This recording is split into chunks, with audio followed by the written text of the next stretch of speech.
మనకి ఈరోజు లార్డ్స్ వేదికగా డే 1 అప్డేట్ అయింది కదా. అయితే మరి ఈరోజు ఒక సీరియస్ ఇన్సిడెంట్ జరిగింది, గుర్తుందా?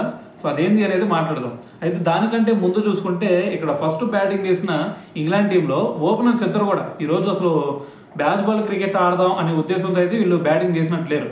సో ఫస్ట్ నుంచి కూడా కొంచెం జస్ట్ వికెట్ ఆపుకుందాం, దాని తర్వాత ఆడదాం అన్నట్టు వీళ్ళ బ్యాటింగ్ ఆర్డర్ కూడా సాగుతూ వచ్చింది. అయితే ఎప్పుడైతే మరి 15th ఓవర్ వచ్చిందో, సో దాంట్లో కూడా ఒక మంచి పార్ట్నర్షిప్ బిల్డ్ చేశారు. 15th ఓవర్ వచ్చిన తర్వాత ఎప్పుడైతే నితీష్ కుమార్ రెడ్డి బౌలింగ్ వచ్చాడో అప్పుడు ఇద్దరు కూడా అవుట్ చేసేసారు. అయితే మరి దాని తర్వాత ఇటువైపు ఆలీ పాప్ అలాగే జో రూట్ వీళ్ళిద్దరు కూడా ఒక ప్లాన్ వేశారు. ఎట్టి పరిస్థితుల్లో మనం బ్యాచ్ బాల్ క్రికెట్ ఆడొద్దు, జస్ట్ మనకి ఎప్పుడైతే ఛాన్స్ దొరికితే అప్పుడు 4లో బాద్దాం అని చెప్పేసి అదేవిధంగా మ్యాచ్ని కూడా కంటిన్యూ చేశారు. సో అలా కంటిన్యూ చేస్తూ 31st ఓవర్ వచ్చిందనమాట. 31st ఓవర్లో మనకి బౌలింగ్ ఎవరు వచ్చారు? సిరాజ్ వచ్చాడు. సో మరి ఆ 31st ఓవర్ కనుక మీరు ఒక్కసారి చూడకపోతే వెళ్ళి చూడండి. సిరాజ్ ప్రైమ్ ఫామ్లో ఉండి బౌలింగ్ చేస్తే ఏ విధంగా ఉండిద్ది అనే దానికి ఆ ఒక్క ఓవర్ చూపిస్తే చాలు.